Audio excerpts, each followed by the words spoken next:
میں ایک سادی سی بات کرتا ہوں، اتنے لوگ جتنے لوگ یہاں بیٹھے ہیں اگر کسی دنیا دار کے ڈیرے پہ چلے جائیں اور اس سے کوئی چیز طلب کریں اور وہ دینے کی استطاعت رکھتا ہو تو وہ کیا خالی لٹائے گا؟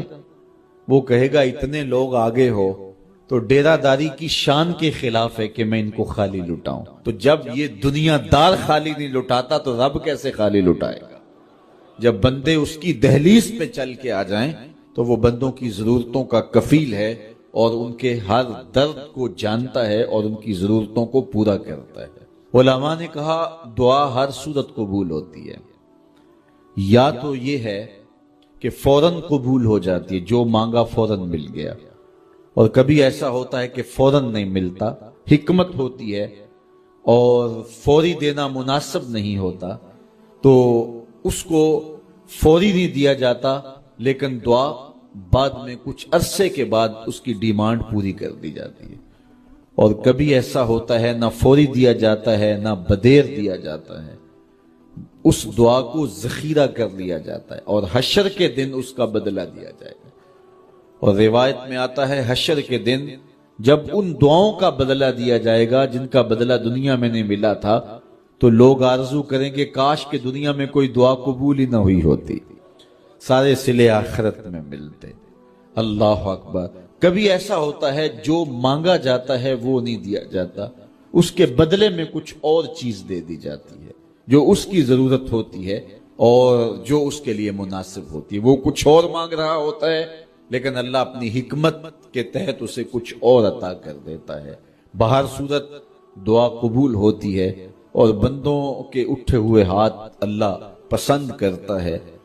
آج یہ بھی بحث چلتی ہے نہیں مانگنا چاہیے، فلاں وقت میں نہیں مانگنا چاہیے، تو وہ کہتا ہے مجھ سے مانگو جب بھی مانگو، میرا دست کرم تمہیں دینے پہ آمادہ ہے۔ اور اگر کوئی نہیں مانگتا تو فرمایا کل ما یابو بکم ربی لولا دعاؤکم، اے محبوب فرما دو اگر یہ نہیں مانگیں گے تو اللہ بھی پرواہ نہیں کرے گا۔ مانگنا تمہاری ضرورت ہے، اگر تم مانگتے رہو گے تمہاری جھولیاں بھرتا رہے گا، اور اگر تمہیں اسے نہیں پکارو گے تو وہ بھی تمہاری پرواہ نہیں کرے گا۔ تو اس کے حضور دعائیں مانگو، اپنی آرزویں پیش کرو، اپنی تمنائیں اس کے حضور پیش کرو۔ اچھا دنیا داروں سے مانگیں تو اپنے لیے مانگتے ہیں، لیکن اللہ سے مانگو تو اپنے لیے بھی مانگو، اوروں کے لیے بھی مانگو۔ وہ کریم ہے، وہ دیتا ہے اور خوش ہو کے دیتا ہے، تو اس سے مانگو، اس سے جھولی پھیلاؤ۔ اللہ سے راز و نیاز کی باتیں، جو باتیں بندہ کسی سے نہیں کر سکتا وہ اپنے رب سے ڈائریکٹ کرتا ہے، اپنے دل کے سارے دکھڑے اپنے رب کی دہلیز پہ رکھتا ہے اور اپنی ساری ضرورتیں مالک کی چوکھٹ پہ رکھ دیتا ہے، اور اس سے مانگتے ہوئے بندے کو شرم نہیں آتی، حیا نہیں آتا، بلکہ اس سے مانگتے ہوئے فخر محسوس ہو رہا ہوتا ہے کہ میں اپنے رب سے مانگ رہا ہوں۔ کسی اور سے مانگیں تو جھجک لگتی ہے، لیکن مالک سے مانگیں تو اپنائیت کا احساس ہوتا ہے کہ میں اس سے مانگ رہا ہوں، اس لیے کہ وہ ہمارا رب لگتا ہے، ہمارا اس سے ربط کتنا گہرا ہے۔ مسجد نبوی کا ایک کونا تھا اور ایک بندہ وہاں بیٹھ کے دعا مانگ رہا تھا۔ اس کے دعا کے لفظوں پہ غور کیجئے، اے اللہ میں تجھ سے اس لیے مانگتا ہوں کہ تو میرا اللہ ہے، تیرے علاوہ میرا ہے بھی تو کوئی نہیں۔ تو یہ وہ دعا مانگ رہا تھا اور مسجد نبوی کے کونے میں بیٹھا تھا۔ حضور نے دیکھا تو ایک صحابی سے کہا وہ جو دعا مانگ رہا ہے اس کو جا کے بتا دو تمہاری دعا قبول ہو گئی ہے۔ وہ مانگ اس ڈھب سے رہا ہے۔ تو یہ دعا اپنے رب سے نیاز ہے، دعا خود عبادت ہے۔ جب تمہاری ضرورتوں کا کفیل وہ ہے تو پھر اس سے نہیں مانگیں گے تو کس سے مانگیں گے؟ اور جب اس سے بندہ مانگتا ہے تو پھر وہ مانگنے والے کی لاج بھی رکھتا ہے۔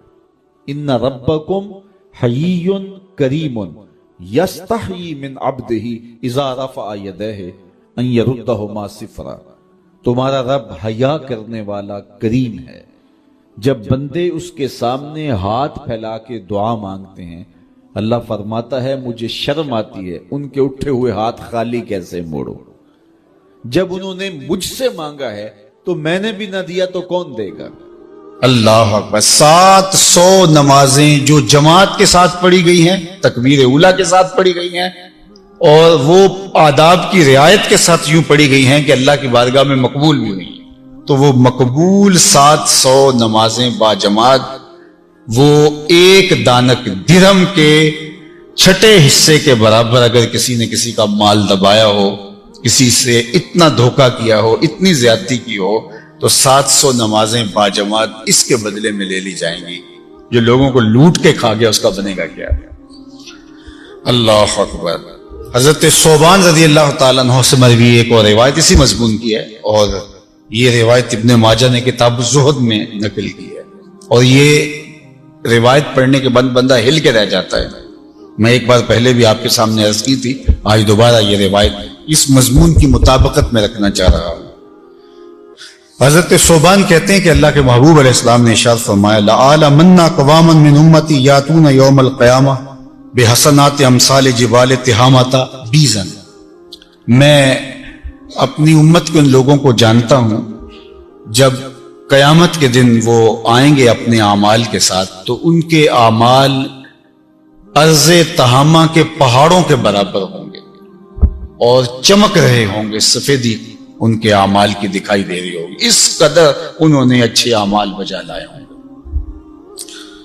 فجعلها اللہ فیجعلها اللہ عز وجل هباء منثورا، اور اللہ ان اعمال کو یوں اڑا دے گا جس طرح ذرے اڑتے ہیں۔ کبھی آپ نے دیکھا ہو کہ کسی تاریک کمرے میں آپ بیٹھے اور کوئی سوراخ ہو اور باہر سے اندر روشنی آ رہی ہے، تو اس روشنی کی لہر کے اندر آپ کو چھوٹے چھوٹے ذرے چلتے دکھائی دیتے ہیں، ایسے مٹھی میں پکڑے تو نہیں نظر آتے، ان کو ہباء منثورا کہتے ہیں، وہ بکھرے ہوئے ذرے۔ تو اللہ تعالیٰ ان کو ایسے ٹکڑے ٹکڑے کر دے گا، اڑا دے گا کہ جس طرح ہباء منثورا، اس طرح اللہ تعالیٰ ان کو یوں اڑا دے گا۔ اللہ اکبر۔ قال صوبان، حضرت صوبان نے عرض کی یا رسول اللہ صفہم لنا جلہم لنا اللہ نکون منہم ونحن لا نعلم، حضور ہمیں بتائیے یہ کون لوگ ہوں گے، کہیں ایسا نہ ہو کہ نادانستگی کی وجہ سے ہم بھی ان لوگوں میں شامل ہوں، تو ہمیں بتا دیجئے کہ یہ کون بد نصیب ہوں گے جو ارض تہامہ کے پہاڑوں کے برابر نیکیاں لے کر کے اللہ کے حضور حاضر ہوں گے، اور وہ چمکدار نیکیاں ہوں گی لیکن اللہ تعالیٰ ان کو ہباء منثورا بنا دے گا، تو ہمیں بتائیے تاکہ ہم اپنے آپ کو ایسے گناہوں سے بچا سکیں۔ کالا، تو اللہ کے محبوب نے فرمایا اما انہم اخوانکم ومن جلدتکم، یہ تمہارے ہی بھائی دوست ہیں اور تمہارے ہی طرح کے لوگ ہیں۔ وَيَأْخُذُونَ مِنَ اللَّيْلِ كَمَا تَأْخُذُونَ، جس طرح تم راتوں کو اٹھ کے عبادت کرتے ہو، سحری کے سجدے کرتے ہو، آنسو بہاتے ہو، یہ بھی وہی لوگ ہیں جو راتوں کا حصہ بھی لیتے ہیں، دن کی نیکیاں بھی کرتے ہیں، صدقہ و خیرات بھی کرتے ہیں، اعمال خیر بھی بجا لاتے ہیں، نمازیں بھی تکبیر اولیٰ کے ساتھ پڑھتے ہیں، دیگر اعمال خیر تمہاری طرح بجا لائیں گے۔ وَلَكِنَّهُمْ أَقْوَامٌ، لیکن یہ ایسے لوگ ہیں اِذَا خَلَوْا بِمَحَارِمِ اللَّهِ انْتَهَكُوهَا، جب یہ تنہائی میں ہوتے ہیں تو پھر اللہ کی حدوں کو توڑ دیتے ہیں، ان کی خلوت اور ان کی جلوت برابر نہیں۔ بدی گناہ اعلانیہ کیا جائے پھر بھی بدی اور گناہ ہے، چھپ کے کیا جائے تو پھر بھی بدی اور گناہ ہے۔ اب یہ وہ لوگ ہیں کہ جو بظاہر تو بھلے بھلے اچھے اچھے اجلے اجلے، لیکن ان کی تنہائیاں پاکیزہ نہیں ہوں گی، ان کی تنہائی غلیظ اور گندی ہوگی، اللہ کی حرمتوں کو توڑیں گے، حرمتوں کو پامال کریں گے۔ اللہ اکبر۔ تو اب یہ ساری محنتیں، ساری جد و جہد سب برباد ہو گئے۔ تو یہ دو حدیثیں اگر ہمیں ملحوظ رہیں تو ہم کبھی بھی حقوق العباد کے اندر اور اللہ تعالیٰ کی حرام کردہ چیزوں کے اندر تجاوز نہ کر سکتے۔ یعنی وہ شخص جس نے محنت کی، یعنی یہاں یہ لفظ سنیے کہ فرمایا کہ یاخذون من اللیل کما تاخذون، یعنی یہ تہجد بھی پڑھنے والے لوگ ہیں۔ ہم سے تو 5 نمازیں بھی پوری نہیں ہوتی اور زندگی بہت سارے گناہوں سے لتھڑی پڑی ہے، لیکن یہ وہ لوگ ہیں کہ جن کا حصہ شب بیداریوں کا بھی تمہاری طرح موجود ہوگا، جن کے دیگر اعمال خیر بھی تمہاری طرح ہوں گے، اور وہ ارض تہامہ کہ پہاڑوں کی طرح اونچے اونچے عمل ہوں گے، ایسے عمل ہوں گے کہ ان پہ ناز کیا جا سکے، اور وہ چمکدار عمل ہوں گے، روشن عمل ہوں گے، لیکن اللہ ان کو ہبا منصورہ بنا دے گا، اس لیے کہ ان کی تنہائیاں پاکیزہ نہیں تھی۔ اللہ اکبر۔ عدل کی ایک تعریف علماء تفسیر نے یہ لکھی ہے، عدل کیا ہے اور احسان کیا ہے؟ تو فرمایا کہ عدل یہ ہے اور احسان کی تعریف یہ کی، عدل احسان کی، کہ تمہارا ظاہر اور تمہارا باطن ایک جیسا ہو تو یہ عدل ہے، جس طرح تمہارا ظاہر ہے اس طرح تمہارا باطن بھی ہو۔ ان اللہ یامر بالعدل والاحسان، تو عدل کیا ہے؟ تمہارا ظاہر اور باطن ایک جیسا ہو، اور احسان کیا ہے؟ فرمایا کہ تمہارا باطن تمہارے ظاہر سے بھی زیادہ ستھرا اور پاکیزہ ہو، تو یہ احسان ہے۔ ایک تعریف عدل احسان کی یہ کی گئی۔ تو فرمایا کہ میری امت میں سے مفلس وہ ہے، کنگال اور غریب اسے کہتے ہیں۔ یہ تو یہاں کی غربت تو 35-40 سال کی ہے، 50 سال کی غربت ہے، اور وہ غربت دائمی غربت ہوگی، اور اس غربت کا اگر کوئی شکار ہو گیا تو وہ بدترین جگہ پہ ہوگا۔ تو فرمایا یہ وہ شخص ہے وَيَاتِ قَدْ شَتَمَ هَذَا، جب یہ آئے گا تو اس نے کسی کو گالی دی ہوگی، جس کو ہم ہمارے معاشرے میں معمول سمجھا جاتا ہے کسی کو گالی دے دینا، بلکہ ہمارے معاشرے میں دیہاتی کلچر میں تو بعض بوڑھے شوقیہ گالی دیتے ہیں، اپنے ہی بیٹوں، بھتیجوں، بھانجوں، پوتوں کو گالی سے مخاطبت کرتے ہیں، اور وہ ان کے نزدیک یہ لاڈ کا ایک روپ ہے۔ گالی لاڈ سے دی جائے یا غصے سے دی جائے، کسی کے ساتھ اظہار نفرت کے لیے دی جائے یا کوئی اور اس کا داعیہ ہو، گالی گالی ہے۔ اللہ کے محبوب علیہ السلام نے ارشاد فرمایا، حضرت عبداللہ ابن مسعود رضی اللہ تعالیٰ عنہ سے معروف روایت ہے، سباب المسلم فسوق وقتالہ کفر، مسلمان کو گالی دینا فسوق ہے اور مسلمان کو قتل کرنا کفر ہے۔ جس نے کسی ایک مسلمان کو قتل کیا، بلکہ ایک انسان کو قتل کیا، اس نے پوری انسانیت کا قتل کیا۔ اور اگر ایک انسان کے قتل میں کچھ لوگ شامل ہو جائیں تو حدیث پاک میں آتا ہے اگر پوری انسانیت، تمام روئے زمین کے بسنے والے لوگ کسی ایک شخص کے قتل میں شریک ہو جائیں تو اللہ ان سب کو دوزخ میں ڈالے گا اور اس کو کوئی پرواہ بھی نہیں ہوگی۔ یہ نہیں ہے کہ اتنے لوگوں نے مل کر یہ جرم کیا ہے، جس طرح آج کل فلسطین میں ہو رہا ہے، پوری دنیا اکٹھی ہو گئی ہے اور مل کے ان بچوں کی گردنیں کاٹ رہے ہیں۔ تو آج تو یہ امتحان گاہ ہے دنیا، نتیجہ تو آخرت میں آنے والا ہے۔ تو یہ ایسا نہیں ہے کہ یہ ایسے ہی رائے گاں چلا جائے گا، ایک عدالت لگنے والی ہے۔ فرمایا اللہ اس کے بدلے میں پوری کائنات کے بسنے والوں کو اگر وہ شریک ہیں تو آگ میں ڈال دے، آتش دوزخ میں ڈال دے، اس کو کوئی پرواہ نہیں ہوگی کہ اتنے زیادہ لوگ اس کی سزا کو کاٹ رہے ہیں۔ بلکہ فرمایا کہ جس نے کسی شخص کے قتل میں آدھے جملے سے بھی مدد کی، پورا جملہ نہیں بولا، خود تلوار لے کے گولی چلا کے خود اس کو مارا نہیں ہے، ذریعہ بنا کسی شخص کے قتل کا، اور وہ اس نے کوئی لمبی چوڑی تقریر نہیں کی، جوانوں کو بٹھا کر کے ترغیب نہیں دی، اپنے بیٹوں، بھانجوں، بھتیجوں کو کسی شخص کے قتل کا منصوبہ بنا کر نہیں دیا، صرف جملہ آدھا ہے، پورا جملہ بھی نہیں، آدھے جملے سے، نصف جملے سے کسی کے قتل کا کوئی شخص ذریعہ ہوا تو کل قیامت کے دن جب یہ شخص آئے گا، اس کی دو آنکھوں کے درمیان میں لکھا ہوگا آئس من رحمت اللہ، یہ بندہ اللہ کی رحمت سے مایوس ہے۔ اس دن اس کے سٹکر لگا دیا جائے گا دو آنکھوں کے درمیان کہ یہ ہے وہ بندہ آج اس کو اللہ کی رحمت کا کوئی حصہ نہیں ملے گا۔ یہ اللہ تعالیٰ نشان لگا دے گا اس کو، قیامت کے دن وہ رسوا ہوتا پھرے گا۔ اللہ اکبر۔ تو فرمایا جس نے کسی کو گالی دی، سباب المسلم فسوق وقتالہ کفر، مسلمان کی تعریف کیا ہے؟ آج ہم اسلام بھول گئے ہیں، ہمارے نزدیک اسلام صرف لمبے سجدوں کا نام رہ گئے۔ المسلم من سلم المسلمون من لسانہ و یدہ، مسلمان کی تعریف یہ کی ہے جس کی زبان سے، جس کے ہاتھ سے دوسرے مسلمان محفوظ ہیں۔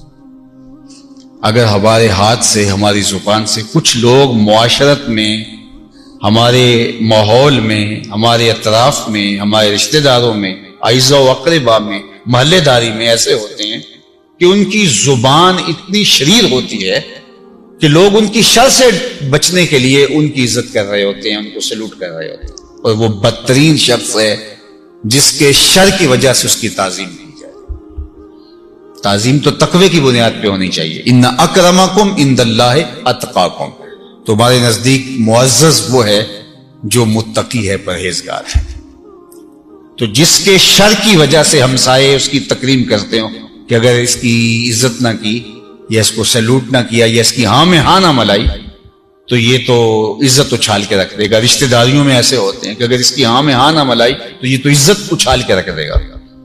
اسی طرح معاشرے میں ہوتے ہیں، اور یہاں ہر طبقہ جو بھی ہو، ممبر پہ بیٹھا ہوا، بعض لوگ ممبر پہ بیٹھے ہوئے لوگوں سے ڈرتے ہیں کہ اگر ان کی بات کی تو یہ تو ہمارے اوپر کفر کا فتویٰ لگا کے ہم ویسے دین سے فارغ کرتے ہیں۔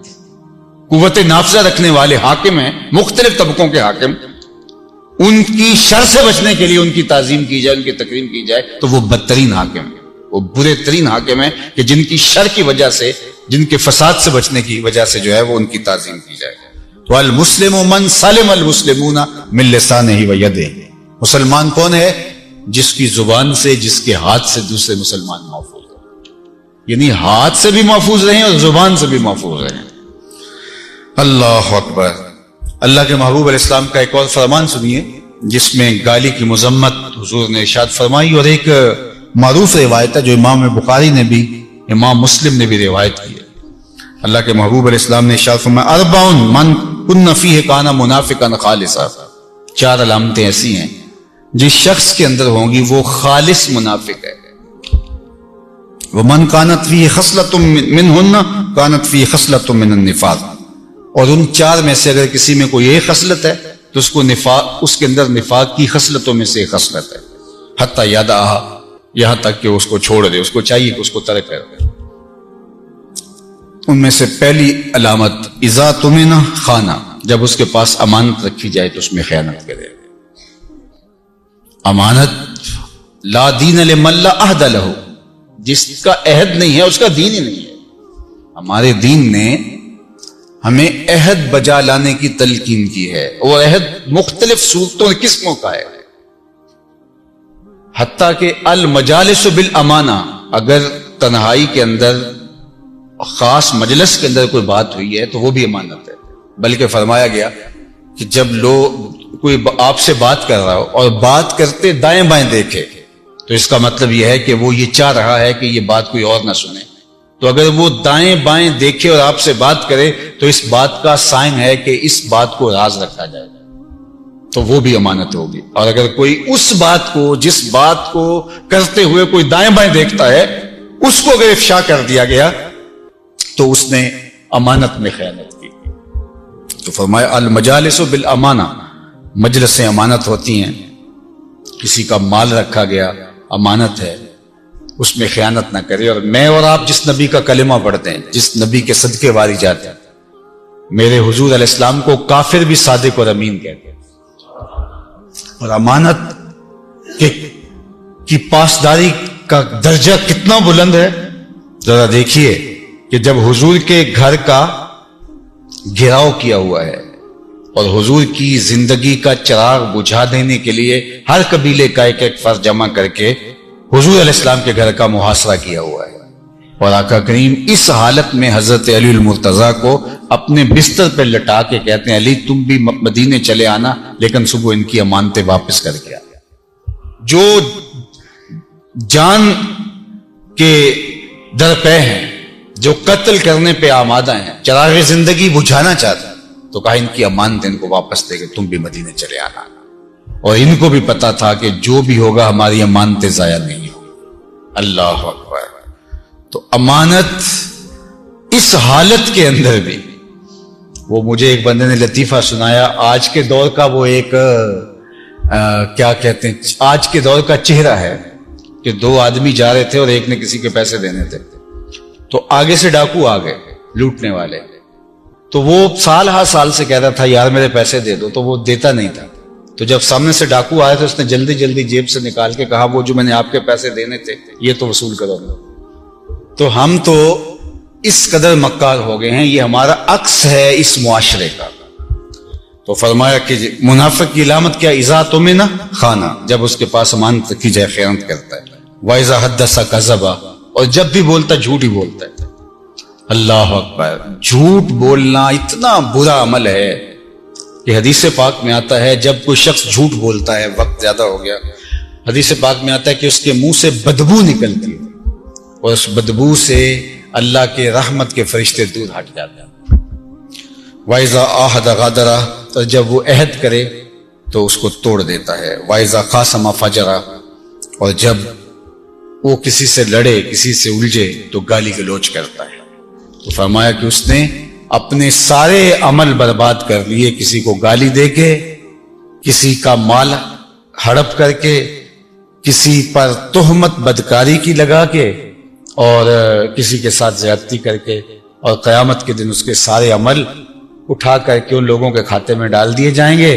معاملہ پورا نہ ہوا تو پھر اس کے گناہ اس کے کھاتے میں ڈال دیے جائیں گے اور اس شخص کو جہنم میں ڈال دیا جائے گا۔ اللہ تعالی ہمیں حقوق العباد کا پورا پورا خیال رکھنے کی توفیق عطا فرمائے۔ کسی زمانے میں سیارہ ڈائجسٹ کے اندر تقسیم ہند کی قبر کی کہانی چھپی تھی کہ قبر کھودتے کھودتے ساتھ والی قبر کھل گئی، تو لوگوں نے دیکھا کہ کفن بھی میلا نہیں ہوا۔ شوق اور جستجو کی چنگاریاں مزید روشن ہوئیں اور ایک اینٹ گری تھی تو دوسری اینٹ خود نکال دی، تو دیکھا کہ اندر تازہ گلاب کھلے ہوئے ہیں۔ خیر قبر کو بند کیا اور جستجو پیدا ہوئی کہ ہم دیکھیں یہ شخص تھا کون اور اس کی نیکی معلوم کریں تاکہ ہم بھی اس صالحیت کے ماحول میں اپنے آپ کو ڈھال کر کے یہ سعادت پا سکیں۔ تو خیر تلاش کرتے ہوئے اس کی بیوہ مل گئی جو بہت بوڑھی ہو چکی تھی، تو لوگ اس کے پاس گئے کہ تیرے شوہر کی قبر یوں کھل گئی اور ہم نے یہ منظر دیکھا، تو تم بتا سکتی ہو کہ وہ کون سا نیک عمل کرتا تھا؟ تو اس نے ذہن پہ زور دیا، کہا میرا شوہر ایک سادہ سا شخص تھا اور پڑھا لکھا بھی نہیں تھا، لیکن ہاں مجھے یاد آیا اس کا ایک عمل تھا، جب صبح کے وقت وہ مسجد میں جاتا نماز کے لیے تو لوگ قرآن کھول کے بیٹھ جاتے۔ ایک زمانہ تھا لوگ فجر کے بعد قرآن مجید کی تلاوت کیا کرتے تھے، اور گھروں میں بھی صبح کے وقت قرآن ضرور کھلتا تھا۔ اللہ وہ دور دوبارہ پلٹ کے لے آئے ہمارے لیے، اور نوجوانان امت قرآن کا چہرہ دیکھیں فیس بک کی بجائے۔ تو وہ ایک زمانہ تھا، تو جب سارے لوگ قرآن کھول کے بیٹھ جاتے تو اسے بڑی تکلیف ہوتی کہ کاش میں بھی قرآن پڑھا ہوتا، تو یہ بوجھل قدموں سے گھر پلٹتا اور طاق پہ رکھے ہوئے قرآن مجید کے نسخے کو اتارتا، کھولتا، چومتا، پڑھنا تو آتا نہیں تھا، تو ایک ایک سطر پہ انگلی پھیرتا اور کہتا مالک مجھے پتہ نہیں کیا لکھا ہے، جو لکھا ہے حق لکھا ہے۔ پھر دوسری سطر پہ انگلی رکھتا اور کہتا مالک یہ بھی سچ لکھا ہے۔ پھر تیسری سطر پہ انگلی لے آتا، کہتا مالک یہ بھی سچ لکھا ہے۔ تو اس طرح انگلی پھیرتا چلا جاتا اور یہ کہتا چلا جاتا مالک یہ بھی سچ ہے، یہ بھی سچ ہے، یہ بھی سچ ہے، یہ بھی سچ ہے۔ تو شاید اس کی قبر میں جو چراغاں ہوا ہے، اس کی قبر میں خوشبو پھیلی ہے، گلابوں کا موسم تم نے دیکھا ہے، تو قرآن سے محبت کی اس کے سبب ہوا ہے۔ یار جو قرآن مجید کو پڑھنا بھی نہ جانتا ہو، اس کی زیارت کر کے اس اذعان اور یقین کے ساتھ انگلی رکھ کے کہے کہ یہ اللہ کا سچا کلام ہے، تو اس کی قبر میں خوشبوئیں پھیل جاتی ہیں، اور جس نے ساری زندگی قرآن کی خدمت کی ہو اللہ اس کو کتنی رحمتوں سے نوازے گا اور کتنی کرم نوازیاں اللہ اس کا مقسوم کرے گا۔ ابھی حضرت کی عمر کے حوالے سے بات ہو رہی تھی تو مجھے امام ابو نعیم الاصفہانی سے ایک روایت جو انہوں نے حلیہ میں بیان کی کہ جو شخص 70 سال کی عمر میں انتقال کرتا ہے اللہ اس کے بڑھاپے کا حیا کرتے بغیر حساب کے جنت عطا کرتا ہے، اور جو 80 سال کی عمر میں انتقال کرتا ہے اللہ اسے حق کے شفاعت بھی عطا کرتا ہے، اپنے خاندان کے کتنے لوگوں کی سفارش کر کے انہیں جنت میں لے جائے گا۔ اس لیے ہمارے دین میں بوڑھوں کی عمر کی کثرت کی وجہ سے تکریم کرنے کی تلقین کی گئی ہے، اور ہمارے صوفیہ فرماتے ہیں کہ بڑے کی تعظیم اس لیے کرو کہ اس کی نیکیاں زیادہ ہیں، اور چھوٹے کو اس نظر سے دیکھو کہ اس کے گناہ کم ہیں۔ جب ہم یہ دیکھنا شروع کر دیں گے اور اس طرح سے سوچنا شروع کر دیں گے تو پھر ہمیں کسی شخص میں پاپ اور عیب دکھائی نہیں دیں گے۔ ہمارا مطمع نظر، ہمارا انداز نگاہ یہ ہے کہ ہم دوسروں کی طرف عیب کی نسبت کرتے ہیں اور سمجھتے ہیں کہ ہم دودھ کے دھلے ہوئے ہیں، جبکہ کسی کی طرف انگلی اٹھانے سے قبل یہ سوچنا چاہیے کہ باقی ساری انگلیاں اپنی طرف اٹھ رہی ہیں۔ تو اپنے آپ کو ستھرا بتانے کی بجائے لوگوں کو اس نظر سے دیکھو کہ وہ پاک ہیں، اور اللہ تعالیٰ نے بالخصوص جو میں نے عرض کیا یہ بات ضمناً آ گئی کہ بڑھاپے کا حیا کیا ہے۔ حضرت بایزید بسطامی کی 72 سال کی عمر میں ان کا وصال ہوا، تو جب قبر میں گئے تو بعد میں کسی کو خواب میں ملے تو اس نے کہا کہ سناؤ کیا ماجرا ہوا؟ کہا میرے مالک نے مجھے جب حاضر ہوا تو کہا اے بوڑھے بتا میرے پاس کیا لے کر آیا ہے؟ تو میں نے کہا مالک بادشاہوں کی چوکھٹ پہ جب فقیر آئیں تو شہنشاہ یہ تو نہیں پوچھا کرتے کیا لے کر آئے ہو، فقیروں کو تو یہی پوچھا جاتا ہے کیا لینے آئے ہو، میں تیری رحمت کا سوالی بن کے آیا ہوں۔ اللہ نے بغیر حساب کے میری مغفرت فرما، میری بخشش فرما دی۔ اور جنہوں نے اپنی زندگیاں راہ دین پہ گزاری ہیں، حضرت سیدنا عمر رضی اللہ تعالیٰ عنہ فرماتے ہیں کہ آقا کریم علیہ السلام نے ارشاد فرمایا کہ جس شخص کے مرنے کے بعد 4 لوگوں نے اس کی اچھائی کی گواہی دے دی وہ جنتی ہے۔ 4 لوگوں نے کہا یہ بہت اچھا شخص تھا۔ تو حضرت عمر کہتے ہیں میں نے عرض کی یا رسول اللہ صلی اللہ علیہ وسلم اگر کسی کے پاس 4 گواہ نہ ہوں 3 گواہ ہوں تو آقا کریم نے فرمایا وہ بھی جنتی ہے۔ حضرت عمر فرماتے ہیں کہ میں نے عرض کی یا رسول اللہ صلی اللہ علیہ وسلم اگر کسی کے پاس 3 گواہ بھی نہ ہو 2 گواہ ہوں تو آقا کریم نے اس کے لیے بھی یہی بشارت دی۔ حضرت عمر فرمایا کرتے تھے ایک کے بارے میں نے پوچھا نہیں حضور نے بتایا نہیں، تو جس کو 2 گواہ بھی مل گئے اچھائی کے کہ وہ صالح تھا وہ نیک تھا تو اس کے لیے جنت کے در کشادہ ہیں، اور جس کی نیکی کی، جس کے تقوی کی، جس کی خدمت قرآن کی زمانہ گواہی دے تو بتاؤ اللہ کتنی ناز برداریاں کرے گا۔ جانا تو سب نہیں ہے، یہاں کسی نے بیٹھ نہیں رہنا، 100 سال بھی جئیں گے تو یہاں سے رخصت ہونا پڑے گا۔ کج کلاہوں نے بھی شہنشاہوں نے بھی یہاں سے رخصت ہونا ہے، جن کا طوطی بولتا ہے، جن کے نقارے بجتے ہیں وہ بھی یہاں نہیں بیٹھ رہے ہیں۔ موت ہے ہنگامہ آرا کل زمیں خاموش میں، ڈوب جاتے ہیں سفینے موج کی آغوش میں۔ یہاں بڑے بڑے پہلوان، بڑے بڑے کج کلا اور شہنشاہ باقی نہ رہے۔ کسی نے دیکھا مقدونیہ میں ایک بوڑھی عورت ایک قبر پہ بیٹھی ہے، تو کہا کہ یہاں کیا کر رہی ہو؟ کہا یہاں میرا بیٹا سکندر دفن ہے۔ اس نے کہا کہ بڑھیا یہاں کئی سکندر آئے اور چلے گئے، تو یہ دنیا یہاں کسی نے نہیں بیٹھ رہے، سب نے چلے جانا ہے، لیکن جانے کے انداز بھی نرالے ہوتے ہیں۔ ایک وہ ہوتے ہیں کہ جب جاتے ہیں تو لوگ کہتے ہیں خس کم جہاں پاک جان چھوٹی، اور بہت بات لوگ کریں گے اور مروتاً کچھ کہیں گے بھی، تو بعض کہتے ہیں جی ساڑھے نال تے چنگائی سی، مطلب کیا ہے کہ وہ اچھا آدمی نہیں تھا، سر میرے ساتھ اس نے زیادتی نہیں کی، ہمارے ساتھ تو اچھا ہی تھا۔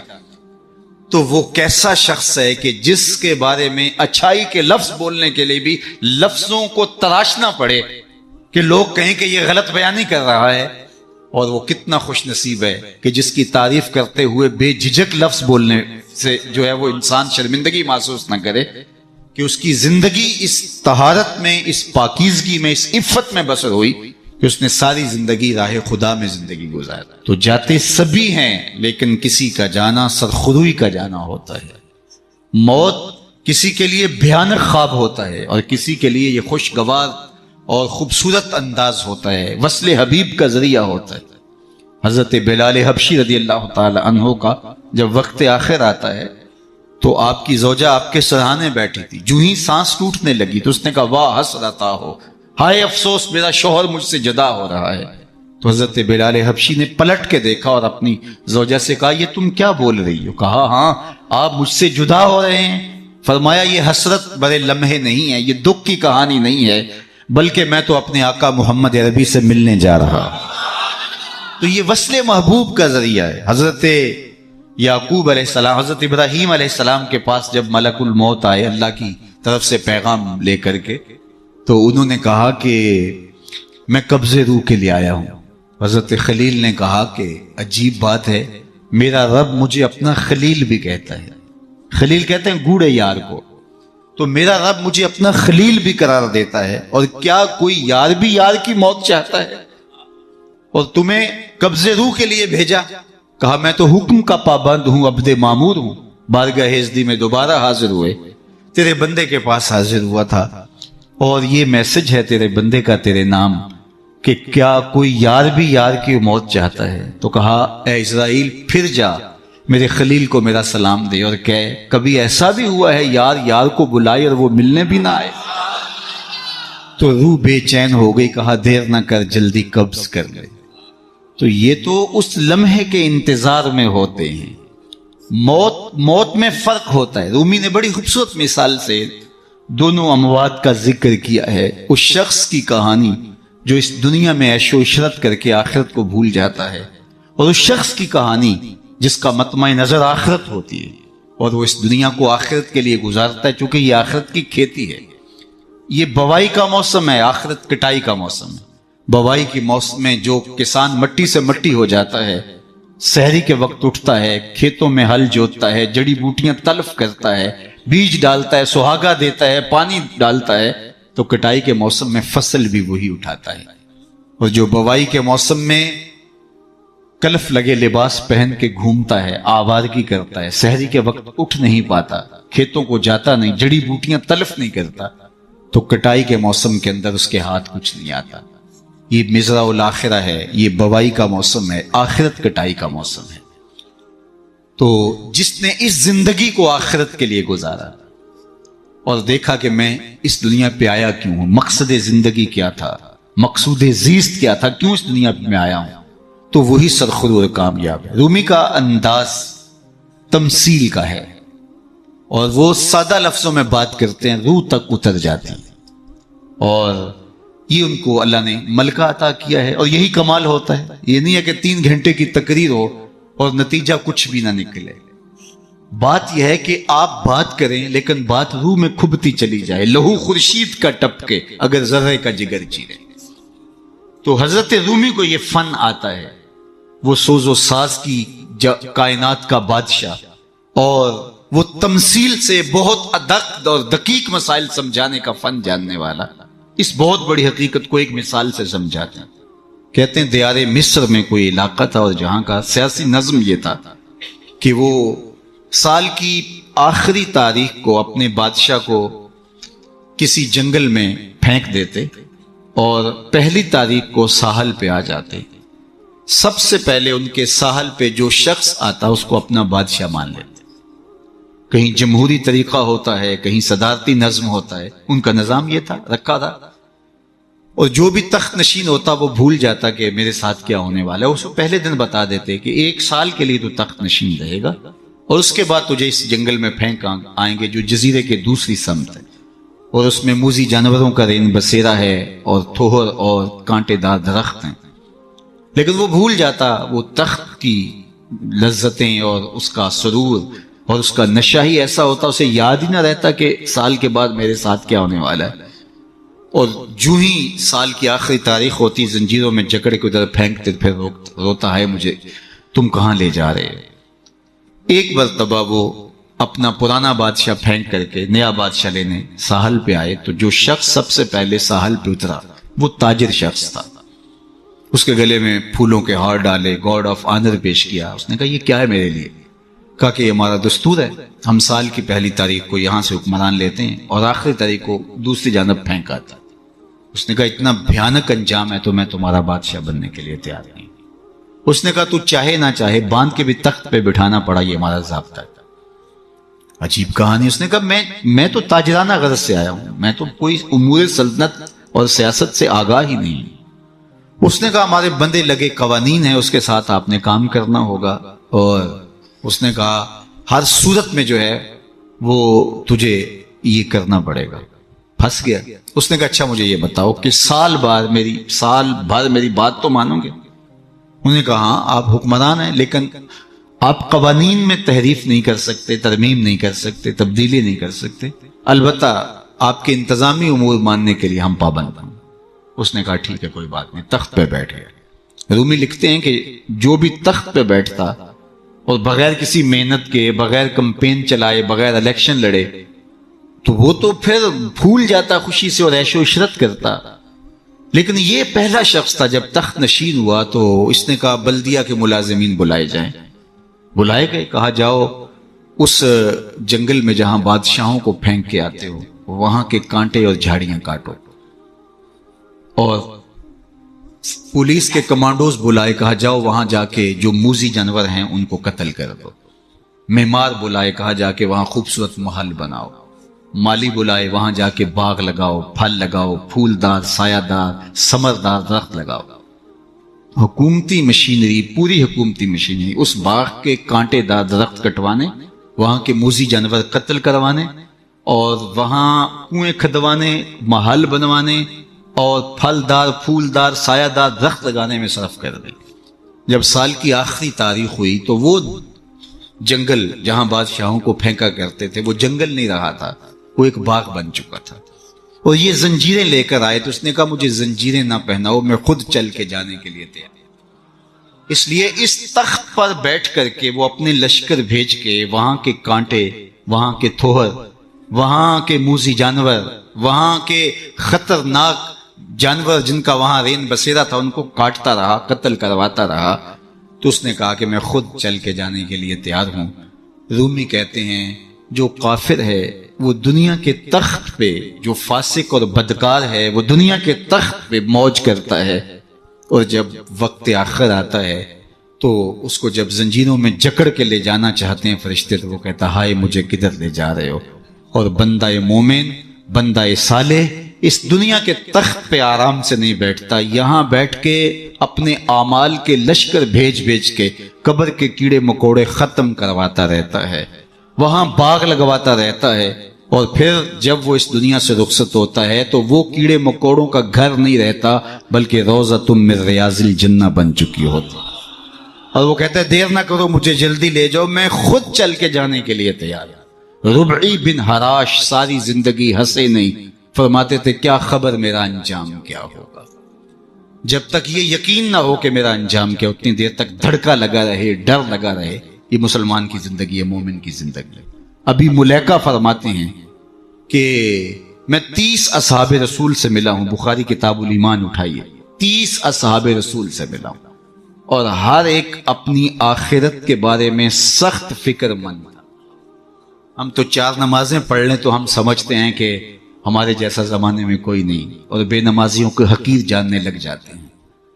30 اصحاب سے ملاقات ہوئی ہے اور یہ ڈرتے رہتے تھے کہ میرا انجام. رنگا رنگ سہیلیاں پرن کڑے پر پریا اس دا جانی ہے جس دا توڑ جائے. انما الاعمال بالخواتین, اعمال کا دار و مدار حسن خاتمہ پہ ہے, جس کا اخیر ٹھیک ہو گیا. ورنہ کتنے لوگ ہیں کہ زندگی ساری اچھی, انجام بخیر نہیں ہوئی. ہمارے سامنے بلعام بن باورا کی مثال موجود. بنی اسرائیل کا مستجاب الدعوات ولی تھا, ہاتھ پھیلا کے دعا مانگتا تو ہاتھ منہ پہ بعد میں پھیرتا, قبولیت پہلے ہو جاتی. لیکن پھر اسی کے بارے میں قرآن نے کہا نا ماسالوہ کماسل الکلب, اس کی مثال کتے کی مثال, زبان لٹک گئی, زمین چاٹتا تھا. نبی کے خلاف ہاتھ اٹھا دیا, سمجھا میں مقبول بارگاہ ہو گیا. اللہ اکبر, انجام ٹھیک نہیں ہوا. اس لیے میاں صاحب بولے پڑھنے اتے مان کرینا تے نہ آکھی میں پڑھیا, او جبار کہار صداوے متا روڑ دے وے دودھ کڑیا. جب تک انجام بخیر نہ ہو. بایزید بستامی سے ایک بڑھیا نے کہا تھا کہ میرے گدے کی 2 مچھی ہے یا آپ کی داڑھی اچھی ہے. کہا فی الحال نہیں بتا سکتا, یہ تو مرنے کے بعد ہی بتا سکتا ہوں. تو جب تک انجام بخیر نہ ہو اللہ سے دعا مانگے کہ اللہ خاتمہ ایمان پہ کرے. ساری زندگی دین کی راہوں کے مسافر رہے، اور جب سانس ٹوٹ رہی ہو محمد عربی کا کلمہ زبان پہ جائے، آخری قول کلمہ طیبہ کا ہو ہمارے لبوں کے اوپر۔ ربی بن حراش ساری زندگی مسکرائے نہیں، فرماتے تھے کیا خبر انجام کیا ہوگا۔ اللہ اکبر۔ خیر وقت آخر تو آنا ہی تھا، تو جب آخری وقت آیا تو ان کے بھائی ربی بن حراش نے کہا جاؤ، غسال کو بلا کے کہا میرے بھائی کو غسل دو، تو وہ غسل دینے داخل ہوا تو فوراً باہر آ گیا۔ اتنی جلدی؟ کہا یار تیرا بھائی بڑا عجیب ہے۔ کہا ہوا کیا؟ کہا نحنو نغتسلہ وہو یتبسم، ہم اسے غسل دیتے ہیں اور یہ آگے سے مسکرا رہا۔ اقبال نے کہا تھا نا نشان مرد مومن باتو گوئم، چوں مرگ آئے تبسم بر لب اوست، آ تجھے اللہ کے بندے کی نشانی بتاؤں، جب موت آتی ہے تو اس کی پیشانی پہ ندامت کا پسینہ نہیں ہوتا، اس کے لبوں پہ کامیابی کی مسکراہٹ پھیل جاتی۔ یا تیرا بھائی بڑا عجیب ہے، نحنو نغتسلہ وہو یتبسم، ہم اسے غسل دیتے ہیں وہ آگے سے مسکراتا ہے۔ کہا میرے بھائی نے قسم کی تھی جب تک اچھا انجام نہیں دیکھوں گا نہیں مسکراؤں گا۔ پورے شہر میں شور مچ گیا، ایک بندہ مرنے کے بعد مسکرایا ہے۔ بعض لوگ تو بہت خوش ہوئے، بعض نے کہا یہ گھڑی ہوئی کہانیاں ہیں، یہ مریدین کا اعتقاد ہے، ان کا حسن اعتقاد ہے، کیسے ہو سکتا ہے مرنے کے بعد مسکرائے۔ ایک بہت بڑا ہجوم جمع ہو گیا حضرت کی زیارت کے لیے، بعض لوگ تیکھے سوال لیے، بعض محض تماشائی، بعض سیدھا سیدھا انکار کر رہے ہیں، پورا بصرہ امڈ آیا۔ اتنے میں انہیں غسل دے کے چارپائی پہ ڈال کے کفن بھی ڈال دیا گیا تھا۔ جب لوگ گھر میں داخل ہوئے تو قبل اس سے کہ وہ سوال کرتے، امام ابو نعیم نے حلیہ میں لکھا، قاضی ایاز مالکی اندلسی نے الشفاء کے اندر لکھا، اور اس کو امام سہیلی نے روض الانف میں لکھا، اور بھی بہت سارے لوگوں نے لکھا۔ جب لوگ داخل ہوئے اور تیکھے تیکھے سوال تھے کہ یہ پوچھیں گے، یہ بات کریں گے، کیسے مسکرائے، سچ ہے، غلط ہے، جھوٹ ہے، اور یہ چارپائی پہ ڈالے جا چکے تھے، کفن اڑا دیا گیا تھا۔ جب لوگ داخل ہوئے تو انہوں نے کفن ہٹایا، ہاتھ باہر نکالا اور لوگوں سے مخاطبت کرتے ہوئے کہا السلام علیکم۔ لوگ حیرت میں ڈوب گئے، وعلیکم السلام، اتتکلم بعد الموت، عجیب بات ہے مرنے کے بعد باتیں کر رہے ہو؟ قال نعم اتکلم بعد الموت، ہاں ہاں مرنے کے بعد باتیں کر رہا ہوں۔ عرش فرش تے بانگا ملیاں تے مکے پہ گیا شور، بلے شاہ سا مرنا نہ ہی تے گور پہ آ کوئی ہو، فَلَنُحْيِيَنَّهُ حَيَاتًا طیبہ۔ اور اقبال کہتا ہے فطرت ہستی شہید آرزو رہتی نہ ہو، خوب تر پیکر کی اس کو جستجو رہتی نہ ہو، موت کو سمجھا ہے غافل اختتام زندگی، یہ ہے شام زندگی صبح دوام زندگی۔ فَلَنُحْيِيَنَّهُ حَيَاتًا طیبہ کا روپ ظاہر ہوا، ہاں ہاں مرنے کے بعد باتیں کر رہا ہوں۔ لوگوں نے کہا بتاتے رب نے تیرے ساتھ سلوک کیا کیا؟ تو ربی بن حراش جو فوت ہو گئے وہ بول کے کہہ رہے استقبلنی ربی غیر غضبان واستقبلنی بروح و ریحان، اس کے قدرت والے چہرے پہ کوئی غصہ نہیں تھا، اس نے روح و ریحان کے پھول میرے گلے میں ڈالے۔ لوگوں نے باتیں پوچھنا شروع کر دی، شکر ہے کوئی مرنے والا بول پڑا، کوئی ادھر کی بات کر رہا ہے، ادھر کی بات پوچھ رہا ہے۔ جب سلسلہ کلام طول پکڑنے لگا تو ربی بن حراش لکھتے ہیں، ربی بن حراش کہتے ہیں کہ اجلوا بی ولا تؤخروا بی لان ابا القاسم ينتظر علی الصلاۃ، دیر نہ کرو مجھے جلدی قبرستان میں لے جاؤ، تم مجھے باتوں میں لگا رہے ہو، امام الانبیاء میرے جنازے کا انتظار کر۔ اگر اپنی زندگی اس کی رضا کے مطابق گزارے گا تو تمہارا وہاں انتظار ہو۔ مرنے کا فرق ہے، ہر کوئی مرتا ہے، لیکن یہ مرنا جو یاد الہی میں اپنے آپ کو ڈبو دے، اور مرنے سے قبل جو مر جائے، موتو قبل ان تموتو، صوفیہ تو یہی کہتے ہیں نا کہ مرنے سے قبل مر جاؤ، تو جب مرنے سے ہی قبل مر جائے تو الجبرے کا قاعدہ ہے نا کہ نفی جب نفی سے ضرب کھاتی ہے تو جمع کی صورت میں جواب آتا ہے۔ تو جو پہلے ہی مرا ہوا تھا، اپنے آپ کو، اپنے نفس کو اس نے مار دیا، اپنی خواہشات کو ترک کر دیا، تو وہ موتو قبل ان تموتو کے زمرے میں تھا، تو پھر موت کو موت آئی تو نفی سے ٹکرائی تو حیات بن گئی، تو یہ حیات طیبہ کی صورت بن کے سامنے آئی اور ابھری۔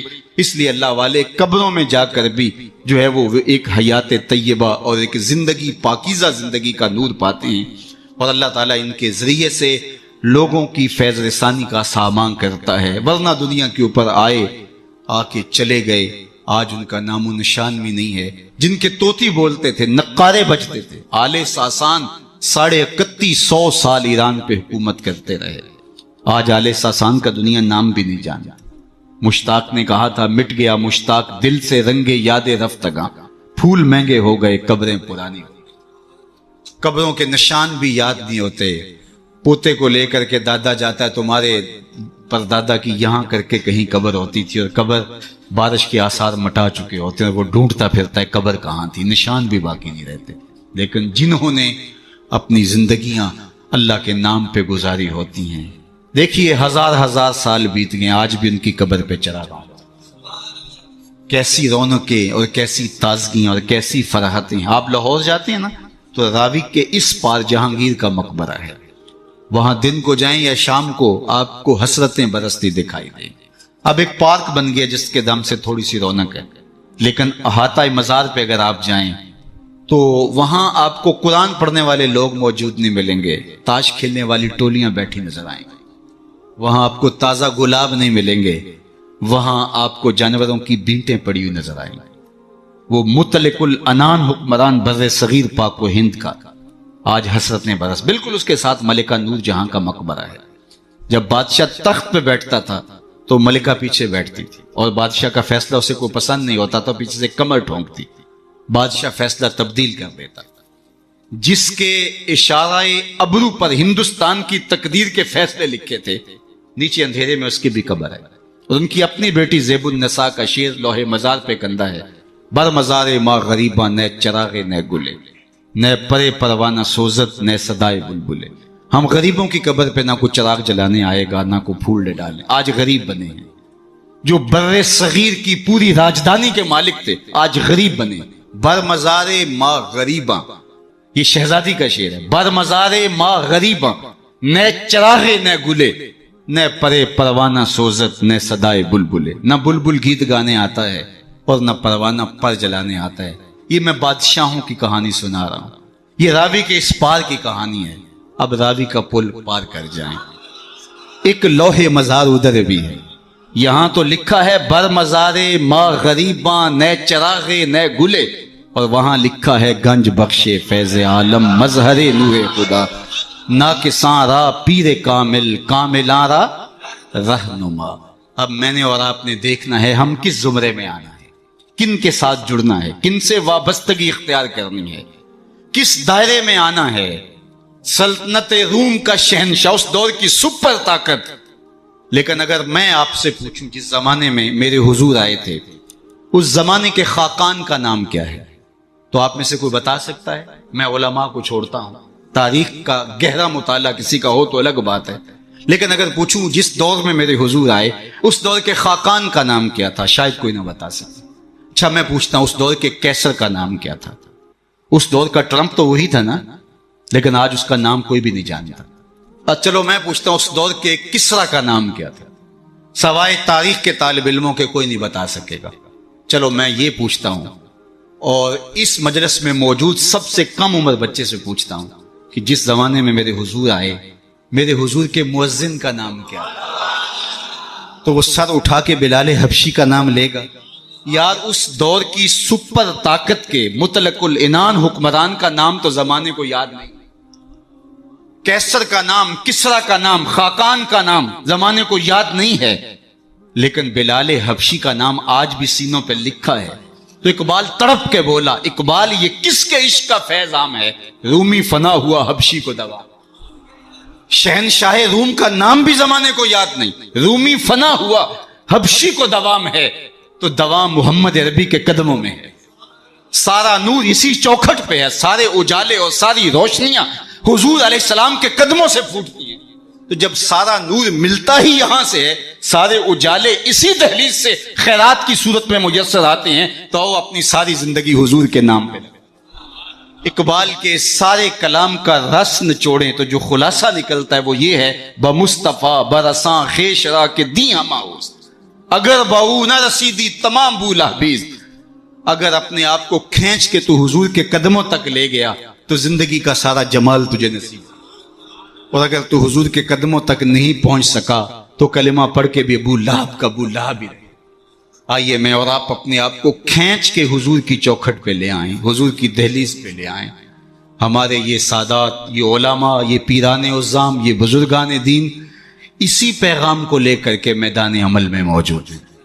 اپنی زندگیاں انہوں نے اسی لیے وقف کی ہیں کہ لوگوں کو حضور سے جوڑا جائے، حضور سے وابستگی، آقا کریم سے دل بستگی، حضور سے تعلق خاطر قلبی ربط پیدا ہو جائے، اور یہ جتنا مضبوط ہوگا زندگی اس قدر ہی جمال پرور ہوتی چلی جائے گی۔ اللہ جل شانہ اپنی خاص عنایات کا حظ وافر اس آستان نور پہ شامل فرمائے، اور ہمارے قبلہ شاہ صاحب زیدہ مجدہو کو، ان کے برادران کو، ان کے خاندان کے جملہ افراد کو والد گرامی کے سائے کے اٹھ جانے سے جو کمی پیدا ہوئی، واقعہ ہوئی، اللہ اس پر انہیں توفیق صبر دے۔ ویسے تو والدین کی روحانیت ہمیشہ اولاد کے سر پہ رہتی ہے، اور ان کی برکتیں ہمیشہ اولاد کو نصیب ہوتی ہیں، اور اولاد اگر صالح ہو تو ماں باپ کو ان کی برکتیں جو ہے وہ نصیب ہوتی ہیں۔ جو تین چیزیں چھوڑ کر جاتا ہے کوئی شخص، جو خاص طور پہ ایک حدیث میں آئی، اس میں وَوَلَدٌ صَالِحٌ يَدْعُو لَهُ، وہ اولاد ہے جو ماں باپ کے لیے دعائیں کرتی ہے۔ تو مجھے بتاؤ وہ والد کتنا خوش نصیب ہے جو اس مسجد کے قرب میں لیٹا ہوا ہے، کہ جن کی اولاد اور ان کے ماننے والے ان کے لیے دعاؤں کے سلسلے کو کبھی رکنے نہیں دیتے، اور کس قدر ان کے لیے محبتوں کی خوشبو اور پیار کی مہک ہے جو پھیلتی رہے گی، اور ان کی قبر میں ان کے اپنے جو ہے وہ لے جائے ہوئے اعمال اور قرآن کی محبت اور حضور سے نسبی نسبت وہ ان کے لیے کافی ہے۔ لیکن یہ اولاد کی طرف سے تحفہ روزانہ پھولوں کی شکل میں، گجروں کی صورت میں اور دعاؤں کی شکل میں جو ان کو پہنچتا رہے گا، وہ کتنے آسودہ ہوں گے، کتنے خوش ہوں گے، اور برزخ کے جہان کے اندر جو ہے وہ اپنے دوسرے لوگوں کو کس طرح فخر سے کہہ رہے ہوں گے کہ یہ آج تحفہ میری اولاد نے مجھے بھیجا، یہ صبح کو بھی بھیجا تھا، دوپہر کو بھی بھیجا ہے، شام کو بھی بھیجیں گے، اور وہ وہاں بانٹتے رہیں گے اور نور و نکھت پھیلاتے رہیں گے۔ اس طرح اپنی اولادوں کو نیکی کی اور صالحیت کی راہوں پہ لگاؤ کہ مرنے کے بعد تمہاری قبر میں بھی چرا لاؤ، ورنہ ایسا نہ ہو کہ تمہاری اولاد تمہارا جنازہ بھی نہ پڑھ سکے۔ میں کتنے لوگوں کو جانتا ہوں جن کی اولاد نے اپنے ماں باپ کا جنازہ نہیں پڑھا۔ آپ کہیں گے یہ بہت بد قسمتی ہے، ہم نے تو نہیں سنا۔ ایسے لوگوں کو آپ بھی جانتے ہیں، یہ وہ لوگ ہیں جنہیں جنازہ آتا نہیں ہے، اور ساری زندگی لوگوں کے جنازوں میں رسماً کھڑے ہوتے ہیں، پھر ایک دن وہ رسم اپنے باپ اور اپنی ماں، اپنے بھائی، اپنی بیوی، اپنے بچوں کے لیے بھی ادا کرنا پڑتا ہے۔ اور مجھے بتاؤ وہ شخص کتنا بدبخت ہوگا کہ جو اپنے باپ یا اپنی ماں کے جنازے پہ کھڑا اور جنازہ نہیں پڑھ پاتا، رسماً کھڑا ہے دکھلاوے کے لیے، اور وہ کتنا خوش نصیب باپ ہے جس کا جنازہ اس کا بیٹا پڑھا رہا ہے، جس کے لیے اس کا بیٹا دعائیں کر رہا ہے، اور اس کا بیٹا اس کے لیے سحری کے وقت اٹھ کے آنسو بہا کے مغفرت و بخشش اور غفران کی التجائیں اللہ کی بارگاہ میں پیش کرتا ہے۔ تو اپنی اولادوں کو صالحیت کے سائے میں لاؤ، نیک لوگوں کی صحبت میں رکھو، پاک لوگوں کے پاس بیٹھنا اٹھنا سکھاؤ، ان کو دین کی تعلیم دلواؤ، اور ان کو اچھے کردار کا حامل بناؤ، تاکہ قبر میں بھی چراغا رہے اور دنیا کے اندر بھی سکھ اور قرار اور تسکین نصیب ہو۔